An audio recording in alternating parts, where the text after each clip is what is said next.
আসসালামু আলাইকুম। সবাই কেমন আছেন? আদিবাস ডায়েরি 1 2 3-তে সবাইকে স্বাগতম। তো আজকে আমি টক ঝাল মিষ্টি আমের গালা আচার বানাবো। তো কিভাবে আচারটা আমি বানাই সেটাই আপনাদের মাঝে শেয়ার করব। আচারের কালারটা দেখেই নিশ্চয়ই বুঝতে পারছেন আচারটা কতটা মজা হয়েছে। একদম আঠালো আর মাশাআল্লাহ অনেক সুন্দর একটা কালার। তো আমি 5 কেজি আম নিয়ে আসছিলাম বাইরে থেকে, একদম দেশি আমটা। তো আমটা আমি প্রসেসিং করে পরে চলে যাব আচার বানানোর জন্য। তো প্রথমে আমি একটু লাল মরিচ টেলে নিব। লাল মরিচটা দিয়ে আমি টেলে নিচ্ছি।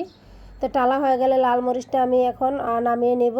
লাল মরিচটা টালা হয়ে গেলে এরপরে পাঁচফোড়নটাও টেলে নিব একটু, পরে ঠান্ডা হলে এটা গুঁড়া করে নেব। তো পাঁচফোড়নটাও ভাজা হয়ে গেলে আমি পাঁচফোড়নটা নামিয়ে নিচ্ছি। এখন চলে যাব আমি আচার বানানোর জন্য। এখানে আমি 250 গ্রামের মতো সরিষার তেল দিয়ে নিচ্ছি। একটা কথা বলতে ভুলে গেছি, আমি এখানে 5 কেজি আম নিয়েছিলাম। তো এখন দিয়ে দিলাম 1 টেবিল চামচের মতো পাঁচফোড়ন, আর এখানে দিয়ে দিলাম কিছু গরম মশলা, এলাচ, দারচিনি, তারপরে তেজপাতা। এগুলি দিয়ে 2-1 মিনিট চুলার আঁচটা লো করে একটু ভেজে নেব, যতক্ষণ না পর্যন্ত এটার এই মশলার ফ্লেভারগুলি বের হচ্ছে।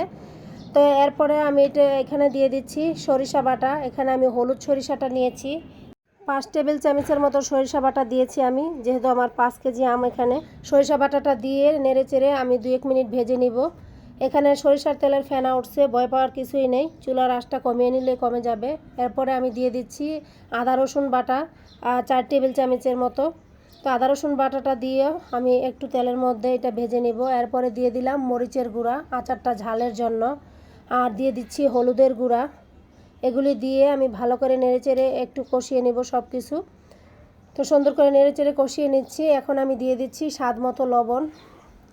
তো লবণটা দিয়ে আমি আবারও নেড়েচেড়ে ভালো করে মশলাটা কিছুক্ষণ কষাবো। যখন মশলাটা কষানো হয়ে যাবে, এখন এখানে আমি দিয়ে দিলাম আমগুলি কিন্তু শুধু কেটে আমি স্লাইস করে ধুয়ে রেখেছি। এখানে কিন্তু কোনো মশলা মাখাইনি, আমি জাস্ট পানিটা ঝরিয়ে রেখেছিলাম। এখন আমগুলি দিয়ে মশলার সাথে ভালো করে নেড়েচেড়ে সুন্দর করে মিশাতে হবে।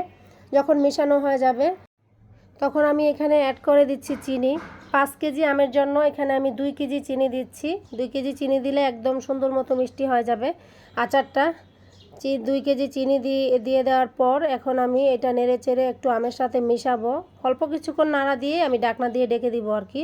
এখন দিয়ে দিলাম ভিনেগারটা দিলে চিনি থেকে পানিটা খুব তাড়াতাড়ি ছাড়ে, এর জন্য ভিনেগারটা দিয়ে দিলাম। আর আচার ভালো রাখার জন্য অবশ্যই আপনাকে ভিনেগার অ্যাড করতে হবে আচারে। তো আমি এখন একটু নেড়েচেড়ে চিনিটা মিক্সড করে নিচ্ছি। যখন চিনিটা একটু মিক্সড হবে তখন আমি ঢাকনা দিয়ে ঢেকে দিব, চুলার আঁচটা লোতে রেখে, যেন চিনি থেকে পানি ছেড়ে দেয়। তো এই যে আমি ঢাকনাটা উঠিয়ে নিছি কিছুক্ষণ পর, দেখেন চিনি থেকে একদম অনেক পানি ছেড়ে দিয়েছে।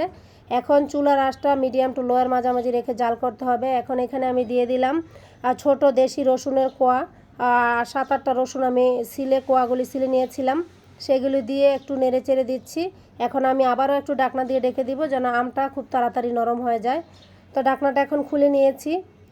আমটা কিন্তু গলতে শুরু করছে, যেহেতু আমি গালা আচার দিব, আমটা আমার একদম গলে যেতে হবে।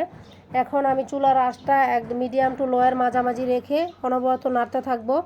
দূরে কোথাও যাওয়া যাবে না, তাহলে কিন্তু আমটা পোড়া লেগে যাবে।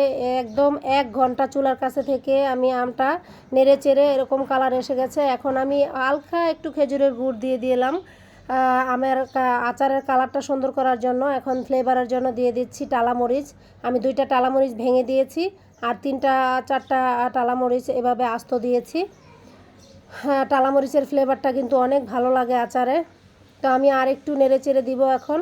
আর একটু নেড়ে চেড়ে দিয়ে আচারটা কিন্তু আমার একদম আঠালো হয়ে গেছে, প্রায় নামানোর পর্যায়ে হয়ে গেছে।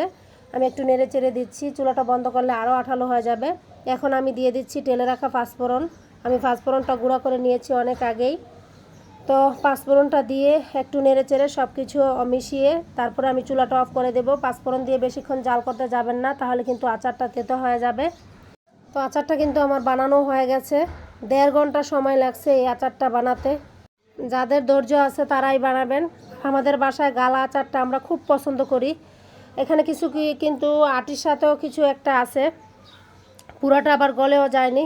তো এখন আমি সার্ভ করে দিচ্ছি। সবাই ভালো থাকবেন, আমাদের জন্য একটু বেশি বেশি দোয়া করবেন। আল্লাহ হাফেজ, আসসালামু আলাইকুম।